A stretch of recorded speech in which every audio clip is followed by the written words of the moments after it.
Friends, आज हम बात करेंगे सुजलॉन एनर्जी के बारे में। और जैसा कि आप लोग देख पा रहे हो दोस्तों कि आज के दिन भी सुजलॉन एनर्जी में कोई तेजी बनते हुए नहीं दिखाई दे रही है। आज के दिन सुजलॉन एनर्जी हमें 7 रुपए 90 पैसे में क्लोजिंग होता हुआ दिखाई दिया था। प्रीवियस क्लोजिंग इसका 7 रुपए 90 पैसे का ही था।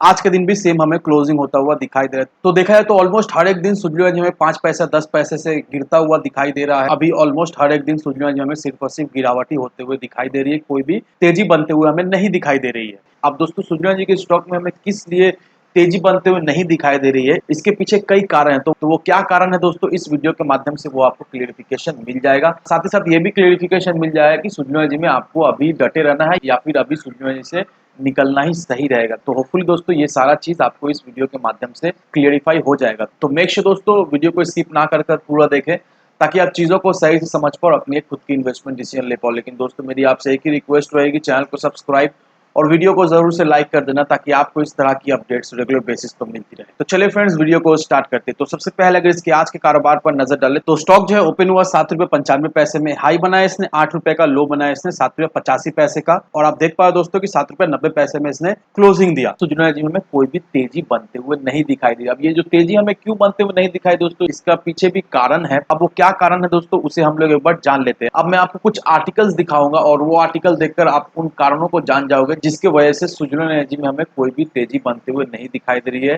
और जो भी मैं आर्टिकल दिखाऊंगा दोस्तों, उस खबर से डायरेक्टली इनडायरेक्टली सुजलॉन को भी हमें इफेक्ट पड़ता हुआ दिखाई दे रहा है, और इसी वजह से सुजलॉन एनर्जी में हमें कोई भी तेजी बनते हुए नहीं दिखाई दे रही है अभी के समय में। अगर आप इस आर्टिकल को देखोगे दोस्तों, तो यहाँ पर देखो क्या मेंशन किया हुआ है, Europe energy crisis even worse next winter if no end to Ukraine war. अब सारा यूरोप में दोस्तों एनर्जी क्राइसिस अभी हमें चलता हुआ दिखाई दे रहा है। और ये जो एनर्जी क्राइसिस हमें होता हुआ दिखाई दे रहा है, सिर्फ और सिर्फ ये एनर्जी क्राइसिस के वजह से हमें ये सारे स्टॉक में कोई तेजी बनते हुए नहीं दिखाई दे रही है। ये तो इंटरनेशनल खबर है, लेकिन हम सभी को अच्छे तरीके से पता है कि नेशनल हो या फिर इंटरनेशनल हो, ये खबर से बाजार में फर्क पड़ता है, और ये खबर से इन स्टॉक में भी हमें फर्क पड़ता हुआ अभी दिखाई दे रहा है। यहाँ पर देखो दोस्तों, टाटा पावर के एमडी और सीईओ परवीन सिन्हा, उनके तरफ से भी कुछ बयान सामने निकल कर आई है एनर्जी क्राइसिस इंपैक्ट के लिए, as well as renewable energy de investment plan के लिए। अब ये जो एनर्जी क्राइसिस हो रहा है दोस्तों, यहाँ पर देखा है तो गवर्नमेंट एक बहुत ही इंपॉर्टेंट रोल प्ले कर रही है। गवर्नमेंट अपनी तरफ से पूरी कोशिश कर रही है ताकि ये एनर्जी क्राइसिस को जितना भी हो सके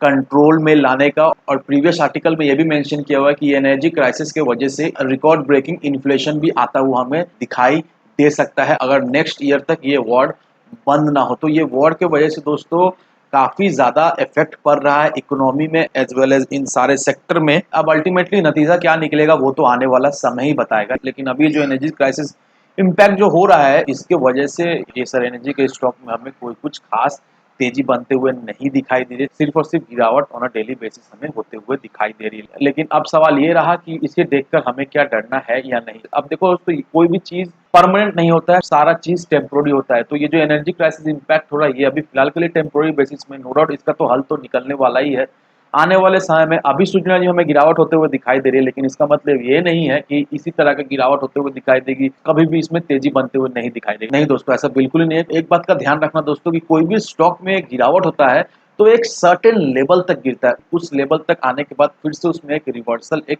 तेजी बनते हुए दिखाई देती है। और अभी सुजलॉन एनर्जी पूरी तरीके से हमें वीक दिखाई दे रहा है, लेकिन ये भी आपको ध्यान रखना है सुजलॉन एनर्जी का स्टॉक अभी वीक है, लेकिन कंपनी धीरे धीरे करके स्ट्रॉन्ग हो रहा है, कंपनी का ऑर्डर बढ़ रहा है। स्टॉक भले ही वीक है, लेकिन आपको कंपनी का फंडामेंटल्स में भी ध्यान रखना है, कंपनी का ऑर्डर्स को भी ध्यान रखना है, कंपनी किस तरह से काम कर रही है, कंपनी का फ्यूचर विजन क्या है, ये सारा चीज को मद्देनजर रखते हुए ही आपको सुजलॉन एनर्जी में इन्वेस्ट करके रखना है। और अगर हम लोग इन सारी चीजों का बात करें तो नो डाउट आने वाले समय में सुजलॉन एनर्जी में हमें एक अच्छी खासी ग्रोथ होते हुए दिखाई देगी। जिस तरह से ऑर्डर बुक मजबूत हो रहा है, जिस तरह से कंपनी को नए नए प्रोजेक्ट्स मिल रहा है, नए नए ऑर्डर्स मिल रहा है बड़े बड़े कंपनी से, नो डाउट सुजलॉन एनर्जी आने वाले समय का एक मल्टीपल स्टॉक तो रहेगा। तो इन सारे फैक्टर को कंसिडर करो, उसके बाद ही अपना एक इन्वेस्टमेंट डिसीजन लो। लेकिन दोस्तों मेरी आपसे एक ही विनती रहेगी कि विदाउट एनी डिटेल रिसर्च के बिना कहीं पर भी इन्वेस्टमेंट ना करें। वीडियो अगर आपको पसंद आए तो लाइक से सब्सक्राइब जरूर करना। तो चलिए फ्रेंड्स, मिलते हैं अगले वीडियो में।